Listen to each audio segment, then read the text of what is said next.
It's a big difference between the development of Rahat and here. Without electricity, without roads. You're literally in the middle of the desert. So due to financial strain, they build these types of structures. There's no subsidies on the costs of food. You can understand the struggles of being in an environment like this. Where I'm standing right now, it's not recognized. And right on the other side over there where you see those houses is recognized. Back there is just villas, you know, there's like big houses, and just on the other side you've got these, you know, tin-made houses. This has always been one of my favorite animals. It's a common thing for families to own a camel.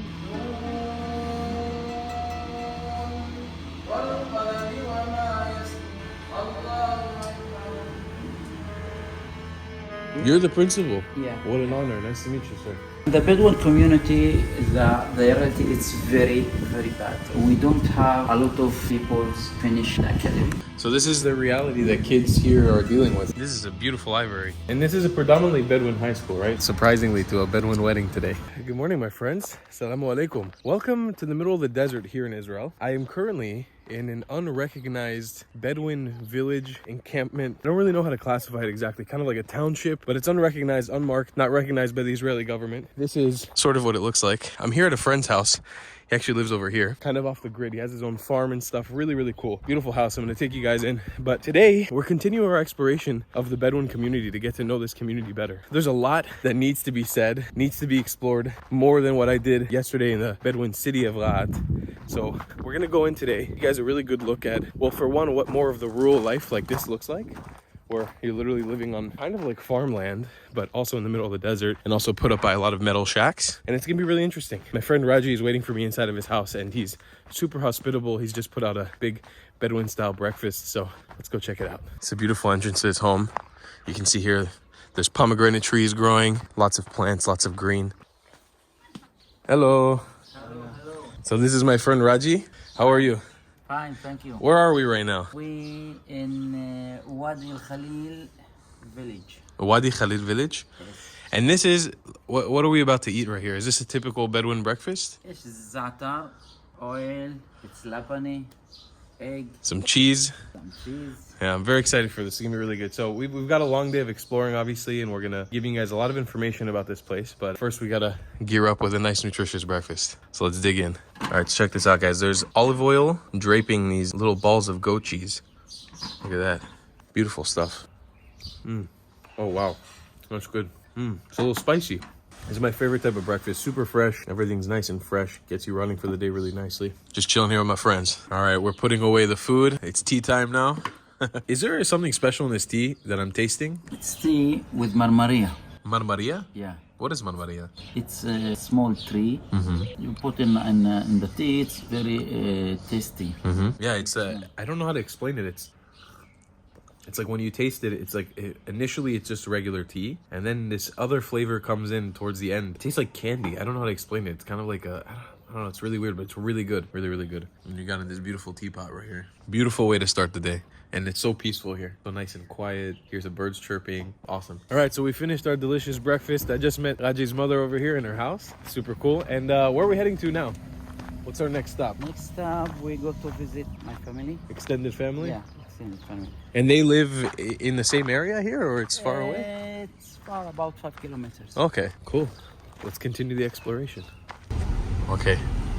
So this is like the public road. Is it a road that the community has paved? It's not the government hasn't paved this road, right? No, it's the community. The community paved this road. And this goes between house to house, or? Yeah. This is unrecognized village. Unrecognized village. Without infrastructure, without electricity, water. So everything's off the grid. Yeah. And is there a name for the village? This area, Wadi Al Khalil. Wad El Khalil. Yes. And this area, it's El Said village. Said village? Yeah. Are these names based off of families? Yeah. Okay. Said is the name is. So the Said family the big lives here. family, yes. Okay. And you can see like these, I guess these are barriers of property, right? This is like the private. Yeah. private property. Yeah. Like this is like the entrance into a house. Yeah. All the people go on this street, but left and right, private area. It's a big difference between the development of Rahat and here. Yeah, of course. Like a completely different lifestyle, right? Of course. In Rahat, you're completely linked to the grid, right? You're connected to water, electricity. Yes. Internet. And here you can see solar panels on them. These solar panels also privately bought. Everyone's buying these solar panels private. It's quite an expensive feat to get solar panels, no? It's very expensive. Yeah. But in the winter, because the sun, we don't see the sun in the winter. Right. It's a problem. You don't have electricity all the time. So how do people survive through the cold days? Because it gets very cold here, no? In the winter, Yeah. yeah, because of the desert. Yeah. It's very, very cold. So what, do people survive with fires? Wood burning? Wood, yeah. And gas. Gas stove, things like that, yeah. And it's like, you know... This is Hura village. This one over here on the left. Is Hura also unrecognized or Hura is recognized? Recognized. Recognized. Yes. And this is El Sayed village. El Said is here. Yeah. It's a new. Uh-huh. If you see, without electricity, without roads, it's a new. Yeah, it's new. It actually looks really nice. The houses look very nice over here. It's funny, like, being in the Negev, especially in the north of the Negev, there are some big cities here, like Rad, this Beersheba, some Jewish settlements and stuff, but it's like you're driving around, you forget you're literally in the middle of the desert. Like, it's just a desert road here. There's a lot of sand. It's very, very, very deserty, and parts of it can be super underdeveloped. We've made it to Raji's extended families. You call this a house? Is it a farm? Is it a... It's a house. House. I hear donkeys. This is the big she gets only the means. And this is, you're gonna really, in many Bedouin households, you're gonna see this setup, right? This specific red color. Okay, so we're here on the farm of Raji's family member, and I'm getting a little tour here. So this is where his mother sits. Under here. So due to financial strain, they build these types of structures. They're called pachonim. To translate the word pachon into English, pach is like a garbage. And I'm not saying that this is garbage, but it's built out of scraps mostly. Like you can see, these are metal roof sheets under or above a concrete flooring. It's held up with sticks. It's not like a fancy or extravagant building. And you can see the top is being weighed down with branches and trees and stuff like that. So this is a place to take a rest from the heat, because we are in the desert at the end of the day. So this is his son's home, this area. So this is what the house is made out of. Like the outside is this metal roof sheeting. Whoa, that's a big pigeon. What? I'm shocked right now. This is the biggest pigeon I've ever seen in my life. This is the size of a chicken. Look at these pigeons. So these are pet pigeons, raised mostly for pets. Oh wow, this one's got blue wings. It's a pigeon box. So you go, you got a big cage full of pigeons. So this is a backyard here. So these are young orange plants here. You got some lemon.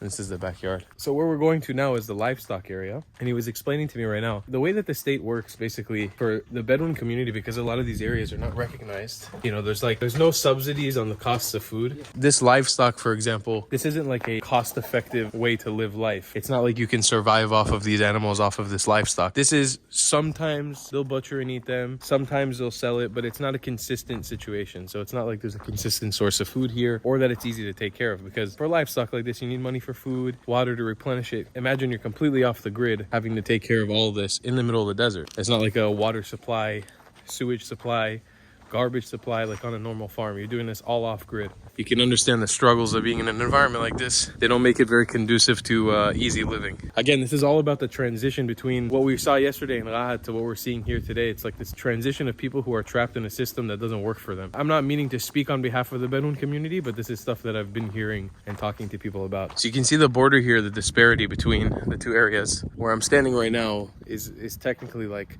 not illegal, but it's not recognized.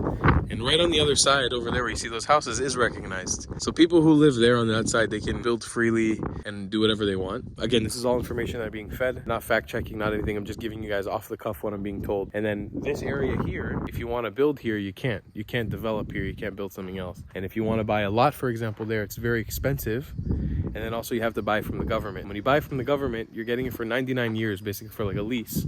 And then it goes back to the government. So you can't full outright own it. You can see the disparity right here. It's very clear as day. Constructed what's developed, and what's back there is just villas, you know, there's like big houses right over there. You can see them really, really nice houses. And then just on the other side, you've got these, you know, tin-made houses. Raji and I have come to a special location. We're not too far away from where his family's farm is in their house. But these right here are camels. I wanted you to explain what you just explained to me. Because, I mean, obviously, when you walk around the deserts here in Israel, and when you go into Bedouin areas, especially deeper into the desert, there's lots of camels, always. And I was always been curious about the relationship that people have with camels here. Yes, we have camels here, especially for the milk. Milk. The milk of the camel, it's very, very healthy. Mm-hmm. If, for example, if you have feel not good, you can drink milk of camel. It's very, very healthy. And it's a common thing for families to own a camel, like one or two, or is it considered for the wealthy, for the... You can have 1, 2, 3, Uh-huh. but because the economy, it's very expensive, you have to spend a lot of money for eat about this. Because that, if you have 1 or 2 for milk, especially for milk, a lot of the family have about 1, 2. I talk about the families in the unrecognized village. Unrecognized village. If you go to Rahat or Khura, you can't find. No, nobody has a camel there.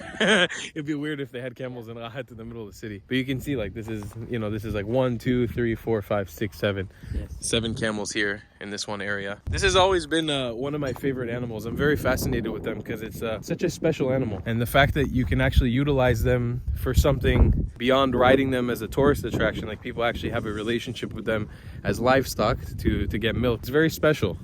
Hey buddy, how you doing? I don't want to get too close because I feel like it's probably not a good idea to get too close to them, right? So cute.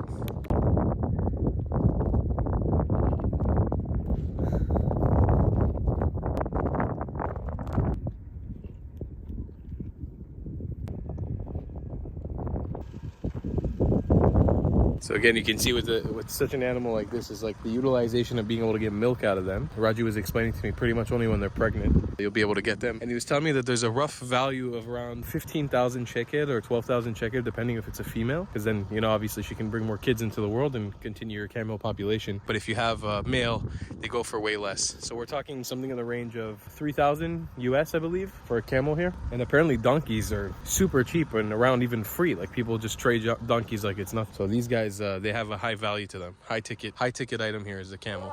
So we're going into Raji's neighborhood mosque here. It's a little more on the quiet side. You couldn't tell that there was a mosque here. We're gonna go in and show you what it's like.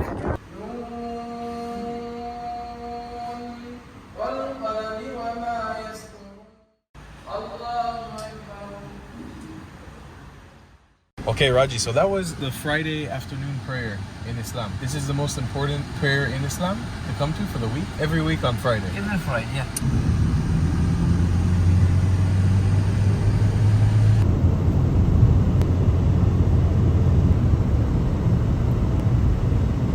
Okay, Raji and I have jumped off. Where are we right now? We're now in Abu Tlul, especially in the high school. Abu Tlul, this is 9 at 12th grade. High school. Yeah, high school, yes. I am a principal here. You're the principal? Yeah. What an honor. Nice to meet you, sir. Nice to meet you. The school established 14 years ago, and I'm the first principal here. Oh, so you're the first, you've been principal since it opened? Yeah. Oh, wow. But before this building, the school was like caravan. Ah, okay. The first, it's many caravans, but before 5 years, you see it's a big building. It's a beautiful school. Yeah. This is way more beautiful than any high school I went to. This is amazing.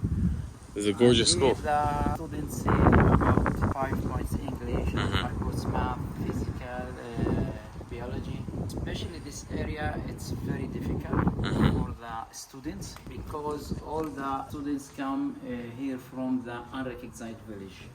When we say the unrecognized village, it's without infrastructure. It's very bad reality. Before about 20 years, the students finish elementary school and then they have to go to Segif Shalom or to Arara village. It's 2 villages near this area, but the students don't continue to learn and all of them drop out and go to work in Beersheba or Dimona city. When I come here and started to work, my vision to lead the students to change this reality. After 10 years, today I can say we have a lot of students in Ben Gurion University. In Beersheba? Yes, AK College, Sami Shimon College. The reality is change. All the people here finish a high school and he thinking how I can continue to the college or to the Ben Gurion University.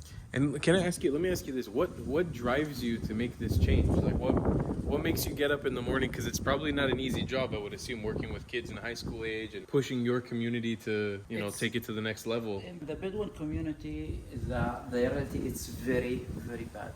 We don't have a lot of people finish the academy. About 2% or 3% before 10 years. Today, we can talk about 10% pass to the university or to the academy. And because that, it's very hard work here to be principal especially in the Bedouin society. But I live in my village without electricity, without road. I think these kids or these students here must to change their reality. All the time I said and I talk with my students, when I finish here, maybe after 10 years, 5 years, you must to lead this school. I teach them about how to be a good leader, how to be assist the community, and this is my drive. How I can see my society after 10-20 years. The reality now it's very, very bad. Another side, we have a big problem or a big conflict with the government about the land. Because that it's not Rahat or it's not Hora village. This is Abu Tlul, and all this area, the students come back in the home, and these guys don't know what happened about my house. Maybe after 2 weeks, maybe after 2 months, the government destroyed my house, because if you want to build a new, you can't. It's not allowed, because that all the time you thinking about the future. How happened for me? And these guys, when you finish a high school, after 2 years, 3 years, you don't go to the academy, you go to work. After then you must build a new family, to marriage near your family, and you have to build your home, a new home. But when you want to build this home, it's very dangerous to build, because the government maybe destroy your house. Because that all the time the leader of the Bedouin community have communication with the government. And I think if you meet me after 10 years, you can see a new villages here, a new buildings. This is my hope and this is my vision. All the time I told with my students about the positive citizen. This is our country, and Israeli, Jewish, Druze, everything must to build this country to be a good, strong country in the Middle East. But it's my dream after 20 years, maybe the reality change. My big goals to lead these students to university. If you want to be a strong society, you have to go to learn, especially in the academy. To get educated. So this is the reality that kids here are dealing with. And they're coming from households that are poor, living in very rough neighborhoods, and they're coming to here to a reality that they're just not sure about. They don't know what's going to happen tomorrow. Like, there's no way to tell for certain if they're going to have a house, and their communities are not recognized by the country. Yeah, because that, you see, we get him, for example, internet, good buildings. I can show you the library. Yeah, let's go. Wow. Oh my God, this is awesome. Wow, Raji, this is a beautiful library. Oh my goodness. This is like a call for like Americans who are watching this. This is not, I feel like a lot of the American school system needs stuff like this. This is amazing. What a library. Oh, that's awesome. Oh man, this is a place that seriously inspires learning. This is the kind of environment you're looking for. I'm pretty sure that's the Philippines too, maybe. Looks like the Philippines. That's so cool. You got beautiful murals on the wall. But when the kids come back to the home, yeah, the reality is very hard. It's different, huh? Can you tell me a little bit about these trophies? Is this a school compete in? Yeah. In sports. In sports and speech of Hebrew. Wow, that's awesome. Super cool. I mean, at least, while the lives of the kids here are nothing simple or easy, at the very least, they have this amazing school as a resource to be able to come to inspire learning and creativity. I mean, this is a beautiful high school. This library is phenomenal. This is absolutely amazing.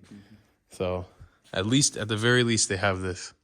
Raji, how many students are in this school? About 800. 800. Yes, about 800. Wow. So that's a tour for you guys. And this is a predominantly Bedouin high school, right? Like this, or is it only Bedouin? Yeah, only Bedouin. Only yeah, Bedouin yeah, students. Yeah. Only Bedouin. Yeah.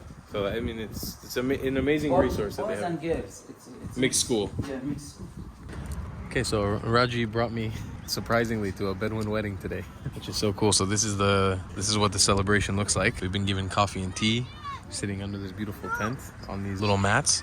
And basically every time a man comes in, they walk down the aisle here, everybody else gets up, takes their hand and says welcome, says salamat. But it's super cool. Wasn't expecting to be able to see a Bedouin wedding. So this is a cool insight for you guys as well. We're really today exploring this side of Bedouin life, more rural. It's very, very cool. Just like this in the tent.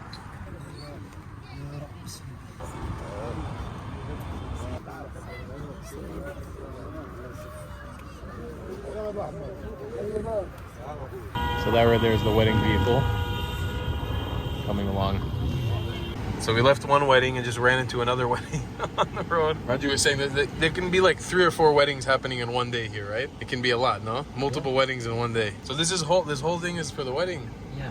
Wow. Raji was telling me how like in one day you might have to split up between 5 different weddings or 4 different weddings. Have to literally wedding hop, like jump from wedding to wedding to wedding because so many can happen on the same day. But it's really cool. It's a really cool experience of just lying down, shaking people's hands, walking in, getting to know the people. It's cool. It's a really cool experience. Hey guys, thanks for watching this video. I forgot to record an outro, but I want to let you guys know that you could really help my channel by becoming a member and joining the channel. It'll go a long way at supporting the content. I'm working really, really hard on trying to make this series as great as it can be, and I see you guys are really enjoying it. So if you can spare it, I would much appreciate it, and we'll see you in the next one. I love you long time. Goodbye, Clats.